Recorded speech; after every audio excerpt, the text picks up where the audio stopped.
Sexto dia do Desafio Sem Açúcar e hoje nós vamos falar sobre os tipos de açúcar e os tipos de adoçante. Existem vários tipos de açúcar, como refinado, cristal, demerara, mascavo, orgânico e de coco. A principal diferença entre eles está no nível de processamento. O açúcar refinado e o cristal eles passam por processos químicos que deixam o produto mais branco e também mais uniforme, mas eles removem praticamente todos os nutrientes. Já o demerara e o mascavo, eles passam por menos etapas, preservando pequenas quantidades de minerais e mantendo uma coloração mais escura, além de um sabor mais intenso. O açúcar de coco é produzido a partir da seiva das flores do coqueiro e também mantém alguns nutrientes por não ser refinado. Apesar dessas diferenças, todos eles são basicamente compostos por sacarose, que é a junção de glicose e frutose. Mesmo com diferenças no processamento, no organismo, todos esses açúcares são quebrados em glicose e frutose. Isso significa que eles aumentam a glicemia e estimulam a insulina. Aqueles minerais presentes nos menos processados existem em quantidades muito pequenas, que eles não vão gerar um impacto tão grande na nossa saúde. Ou seja, metabolicamente falando, o efeito no corpo dos diferentes tipos de açúcar é muito parecido. Na prática, nenhum tipo de açúcar é realmente o melhor ou o mais indicado para ficar consumindo. O tipo de açúcar influencia menos que a quantidade e a frequência de consumo. Muitas vezes as pessoas trocam o açúcar branco pelo mascavo ou demerara e acham que pode consumir sem preocupação nenhuma, mas o impacto no corpo continua sendo muito semelhante entre eles.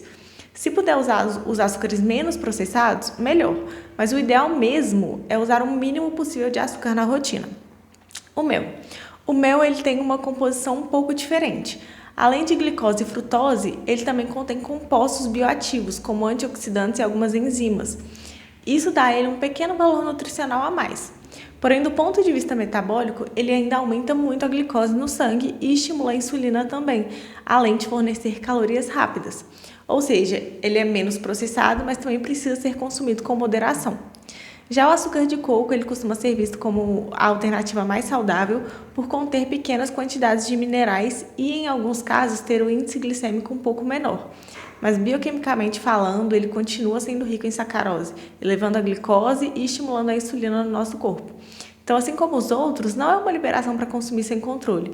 Como eu disse antes, quanto menos açúcar, melhor. Além do açúcar, existem os adoçantes, que também aparecem nos rótulos como edulcorantes.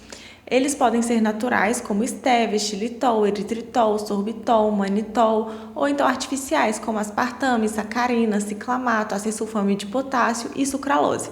Os naturais são extraídos de plantas ou derivados de fontes naturais, enquanto os artificiais são produzidos em laboratório. Apesar de não terem calorias, os adoçantes artificiais não são necessariamente inofensivos. Alguns estudos associam o consumo frequente dos adoçantes com alterações na microbiota intestinal, podendo contribuir para a desbiose, que é o desequilíbrio dos micro-organismos que vivem ali no intestino. Além disso, certos adoçantes como o aspartame, eles podem ter efeito no sistema nervoso central, podendo piorar sintomas como ansiedade em algumas pessoas. Já os adoçantes naturais, como estévia e eritritol, eles costumam ser as melhores opções, porque eles não elevam a glicemia de forma significativa e também têm um menor impacto metabólico. Mesmo assim, eles não são completamente neutros. Em algumas pessoas, podem manter o paladar acostumado ao doce, o que tende a aumentar a vontade por doces ao longo do tempo. E, de forma geral, as melhores opções são o estévia e o eritritol. O xilitol também pode ser utilizado, mas em excesso ele pode causar desconfortos intestinais, como gases e distensão, em pessoas que são mais sensíveis. Um ponto muito importante é que muitos produtos industrializados não usam apenas um tipo de açúcar ou um tipo de adoçante no produto. Eles costumam fazer combinações. Então, por isso, ler o rótulo é essencial para entender o que você realmente está consumindo e fazer escolhas mais conscientes. O ideal é realmente acostumar seu paladar a alimentos que são naturalmente doces para não depender de açúcar ou de adoçantes na sua rotina. Espero que esse conteúdo te ajude a fazer escolhas melhores. Um beijo e até amanhã!